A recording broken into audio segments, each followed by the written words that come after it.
Hey gang, welcome to the Cross-Eyed Texan, and it's time to talk about YSL EDT Intense. You'll notice the thumbnail I gave it. If you can tell me what movie I adapted that quote from, you'll win absolutely nothing except my admiration. Okay, this is YSL EDT Intense. The only other two that I have in the collection is the EDP, which is just stunning. I love it. And the EDT. You can't have one of these without the other. It seems like, with the exception of YSL Live Intense, which I can't find anymore, and probably Eau Fresh, that everything else in the line is just repetitious. And when I heard about this, I immediately got a decant from Decantex, and you can tell I've used some of that.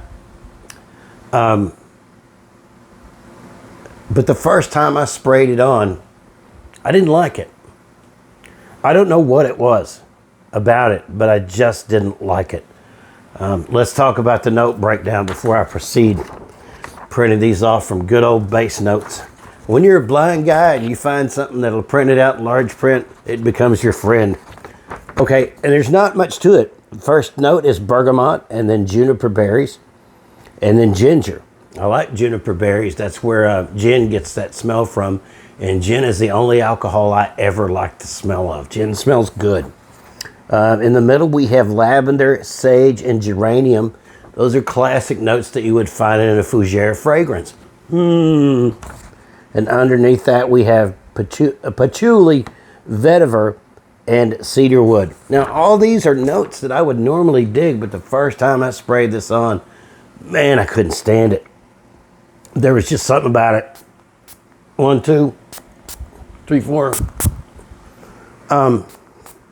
Long story short is, when I sprayed it on again yesterday and today, I realized that the magic had happened. That I really began to enjoy this fragrance.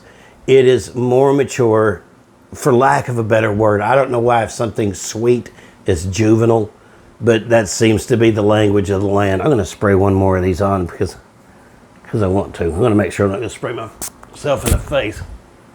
But man, this stuff smells good. It projects pretty well. I've noticed that when I get decants, I do think the atomizer has a lot to do with it.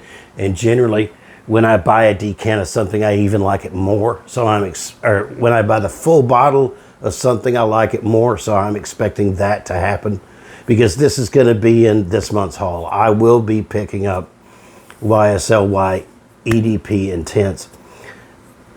My point in calling this video "Spray It Again, Sam," is that there's two mistakes that people make when they're buying a fragrance. They'll buy a fragrance and smell the top notes and say, man, I really like this, and they'll buy it and they'll get it home and they'll wear it for the full length for 6 or 8 hours or however long it lasts, and then they'll decide that they don't like it. Or they'll take a first whiff of it and decide they don't like it, put it back down on the counter, and go home. When I have noticed over the past couple of years of reviewing fragrance, and most of my life with anything, that I need to try something more than once to determine if I actually like it, because it could have been bad. If it's a food, some maniac may not have cooked it correctly. You know what I'm saying? But I encourage you in your fragrance buying journey to start out with a decant and then wear it more than once. I have sprayed that fragrance on. I still have it laying over here, and then I put it away. Well, my blind butt put it away. There it is. I have sprayed this on at least 6 times before I actually decided that I like it.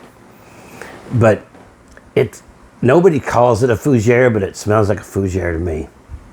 And if you're not a big fan, if you're an older guy, I'm going to be turning 58 here in a few days. And if you're not a big fan of the sweet stuff, which I kind of dig, I think it's awesome. But if you're not a big fan of the sweet stuff, you'll dig this. And I'm speaking to some of my wet shaver fans, because a lot of us are older, and we don't necessarily like the sweet fragrances. But I highly recommend this. Get you a decant of this from Decantex or whoever you choose. I recommend Decantex because they're awesome. And wear it a few times. Don't just spray it once and decide yay or nay, and then either buy it or don't buy it based on that. Give it some time, wear it for a while, and then you can make an informed decision. You can't do fragrances on a knee-jerk reaction. But this is going to be winding up in this month's haul. I can't decide between buying this or I'm really tempted to pick up a bottle of Cedrat Boisé. It's going to be one of those two for this month's haul. There's not going to be as much on this month's haul because I'm buying me a watch for my 58th birthday, and I haven't decided how much or which one. I just found a Seiko for 140 bucks that I like, and we may see about getting that. But I've still got stuff back here that we can review, and I can keep content coming, and I can keep the shave video coming. Let me know what you guys think of this. Let me know about experiences that you've had with fragrances that when you first sprayed them on, you just absolutely couldn't stand them. Or it kind of grew on you. Or when you bought and you liked it for a while and then all of a sudden it smelled like, something bad. Anyway, thank you for watching. If this video was helpful to you in any way, give me a thumbs up. And if you like this type of goofy, off-the-cuff content, subscribe to the channel. I'm trying to do something different out here. I want to do something, I do things about shaving and soaps and body washes and, try to give some general encouragement to help you out on the inside. Because all this fragrance and stuff should be a reflection of what's going on inside of you. That's my humble opinion. Anyway, God bless y'all. Don't just take care of yourself. Take care of somebody else. God bless y'all.